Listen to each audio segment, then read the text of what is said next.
करते हैं, आप कहते हैं हम शिक्षा, स्वास्थ्य और रोजगार की बात करेंगे। कहाँ है आपका शिक्षा, कहाँ है आपका स्वास्थ्य और कहाँ है आपका रोजगार? स्वास्थ्य तो हम रिम्स में जाकर एडमिट होकर देख लिए, वहां लोग जमीन में पड़े हैं, दवा नहीं है, डॉक्टर नहीं है, कुछ व्यवस्था नहीं है। और जब रोजगार मांगने के लिए जाते हैं तो हमारा माथा फोड़ देते हैं मालिक। इस चीज को लेकर के आज का पूरा कॉन्फ्रेंस रखा गया है।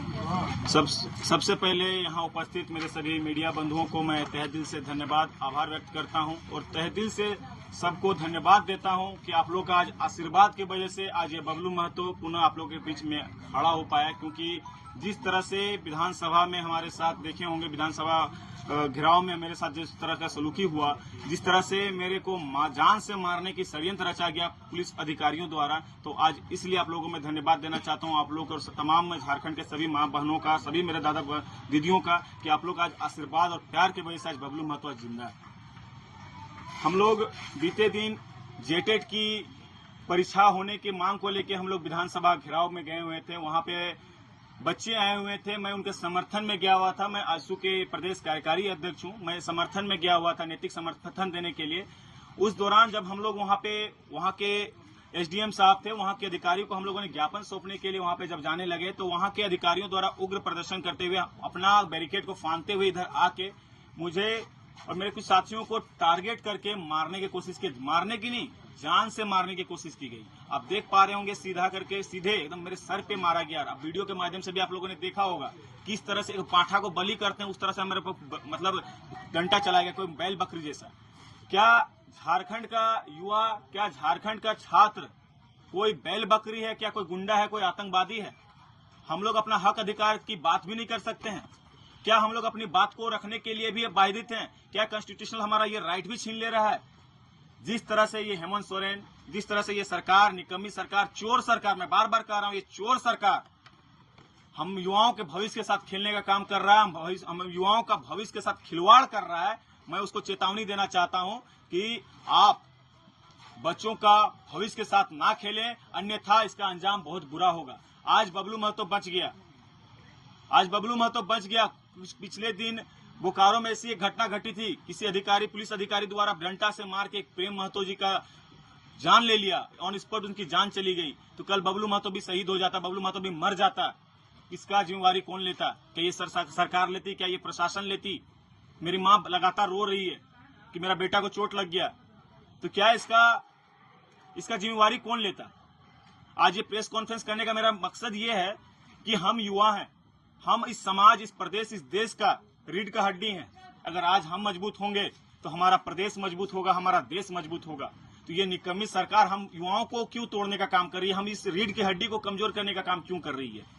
यहाँ पे ग्रामीण क्षेत्र से उठ के बच्चे पढ़ने के लिए आते हैं, बहुत ही संघर्ष करके, बहुत ही परिवार से लड़ के शहर तक पहुंचते हैं कि हम कुछ एक नई उम्मीद के साथ आते हैं और कुछ अच्छा करने का सोच रखते हैं।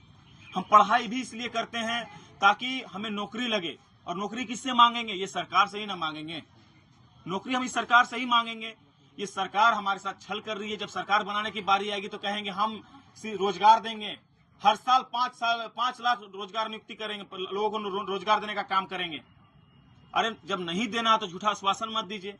आप कहते हैं हम शिक्षा, स्वास्थ्य और रोजगार की बात करेंगे। कहाँ है आपका शिक्षा, कहाँ है आपका स्वास्थ्य और कहाँ है आपका रोजगार? स्वास्थ्य तो हम रिम्स में जाकर एडमिट होकर देख लिए, वहां लोग जमीन में पड़े हैं, दवा नहीं है, डॉक्टर नहीं है, कुछ व्यवस्था नहीं है।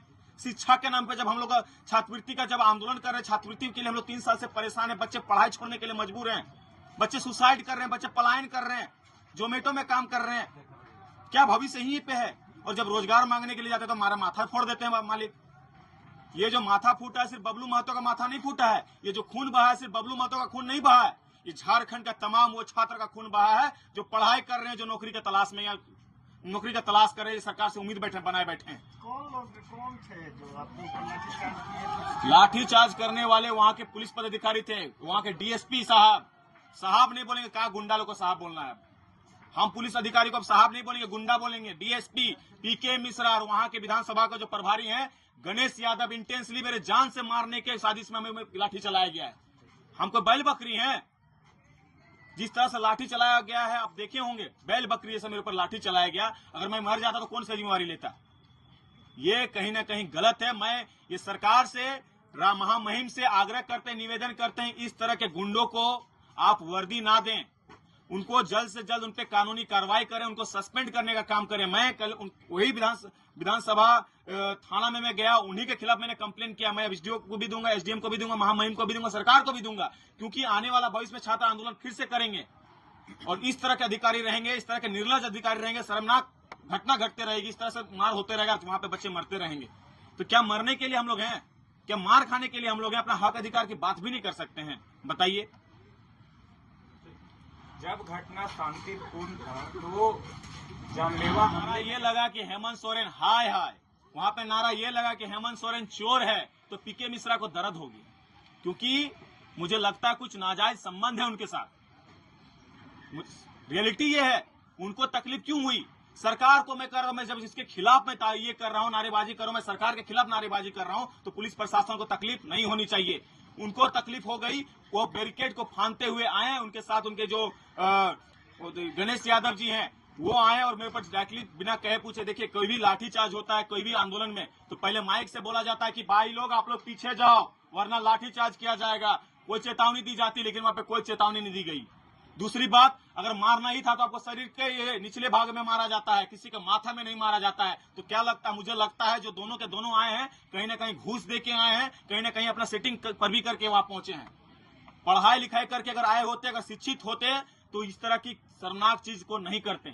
मैं भी किसी का बेटा हूं, मैं भी किसी का भाई हूं, तो इस तरह की घटना अगर घटी है तो कहीं ना कहीं वो प्लान किया हुआ था कि कहीं ना कहीं मुझे मारने की साजिश से किया गया था। ऐसे ये घटना पुलिस द्वारा किया गया, तो क्या आपने पुलिस में एफआईआर दर्ज कराया? जी हाँ, मैं पुलिस में एफआईआर दर्ज करवा रहा हूँ। मैं एसडीएम को दूंगा, एसडीओ को दूंगा, मैं राज्य महामहिम को दूंगा, सरकार को भी दूंगा कि जिस तरह से आप गुंडा पाले, इन लोग पे काबू रखिए। लाइव लगातार के वीडियो को लाइक करें, सब्सक्राइब करें और बेल आइकॉन को दबाना न भूलें।